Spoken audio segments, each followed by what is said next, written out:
നമസ്കാരം.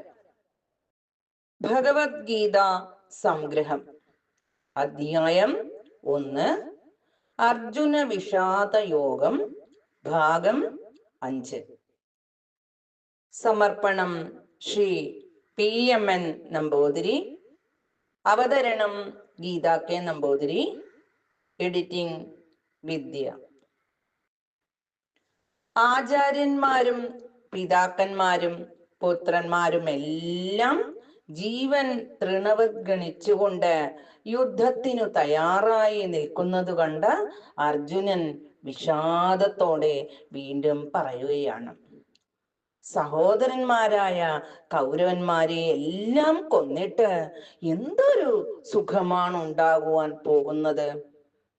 മാത്രമല്ല, വംശനാശം വരുത്തുന്നത് കൊണ്ടുള്ള മഹാപാപം ഉണ്ടാകുകയും ചെയ്യും.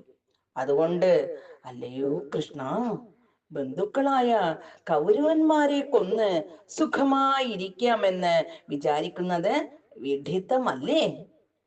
ലോഭാന്തന്മാരായ അവർക്ക് കുലക്ഷയം കൊണ്ടുള്ള ദോഷവും മിത്രദ്രോഹം കൊണ്ടുള്ള പാപവും കാണുവാൻ കഴിയുന്നില്ലെങ്കിലും വംശനാശം കൊണ്ടുള്ള പാപം ശരിക്കും അറിയാവുന്ന നമ്മൾ ഈ സ്വജനവധത്തിൽ നിന്നും പിന്തിരിയേണ്ടതല്ലേ? അല്ലയോ വൃഷ്ണി വംശാലങ്കാര ഭൂതനായ കൃഷ്ണ, കുലം നശിക്കുന്നതോടുകൂടി പരമ്പരാഗതങ്ങളായ ആചാരങ്ങൾ നശിച്ച് സർവത്ര അധർമ്മം വ്യാപിക്കും.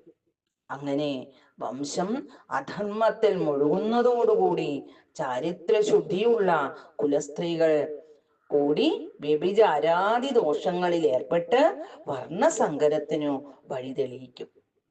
അത് കുലം നശിപ്പിച്ചവർക്കും കുലത്തിലുള്ളവർക്കും മാത്രമല്ല, പിണ്ടദാനവും ഉദകക്രിയയും ചെയ്യുവാൻ ആളില്ലാതാകുന്നതിനാൽ പിതൃക്കൾക്കു കൂടി നരകാനുഭവത്തിനു കാരണമായി തീരും.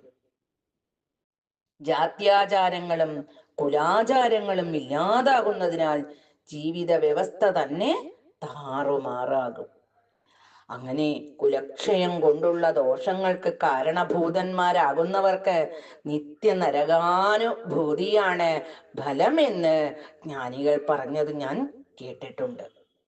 അതുകൊണ്ട് അല്ലയോ ഭഗവാനെ, ഇതൊന്നും തീരെ ആലോചിക്കാതെ ഇഹത്തിലും പരത്തിലും ദുഃഖ കാരണമായി തീരുന്ന ഈ യുദ്ധത്തിന് പുറപ്പെട്ടത് വലിയ സാഹസമായി പോയി എന്നാണ് എനിക്ക് തോന്നുന്നത്.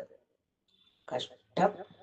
രാജസുഖത്തിലുള്ള അത്യാശ കൊണ്ട് എത്ര വലിയ ഒരു പാപം ചെയ്യുവാനാണ് ഞാൻ തുനിഞ്ഞത്. സ്വന്തം ബന്ധുക്കളെ എല്ലാം കൊല്ലുക, ഇതിൽ പരം വലിയ ഒരു പാപം എന്താണുള്ളത്? സ്വജനങ്ങളെ കൊല്ലുന്നതിനു പകരം നിരായുധനായിരിക്കുന്ന എന്നെ കൗരവന്മാർ കൊല്ലുകയാണെങ്കിൽ അതുപോലും എനിക്ക് ക്ഷേമത്തിനായിരിക്കുമെന്ന് ഞാൻ കരുതുന്നു. അതുകൊണ്ട് പ്രതികാര ബുദ്ധിയും ആയുധവും ഞാൻ ഉപേക്ഷിക്കുകയാണ്. ഇങ്ങനെയെല്ലാം പറഞ്ഞുകൊണ്ട് ശോകാകുലനായ അർജുനൻ ആ യുദ്ധഭൂമിയിൽ അമ്പും വില്ലും ഉപേക്ഷിച്ച് തേരിനുള്ളിൽ ഇരിപ്പായി. ഇതോടെ 1-ാം അധ്യായമായ അർജുന വിഷാദയോഗം ഇവിടെ പൂർണ്ണമാകുന്നു. 2-ാം അധ്യായം അടുത്ത ആഴ്ചയിൽ ആരംഭിക്കുന്നു. ഹരി ഓം. നന്ദി. നമസ്കാരം.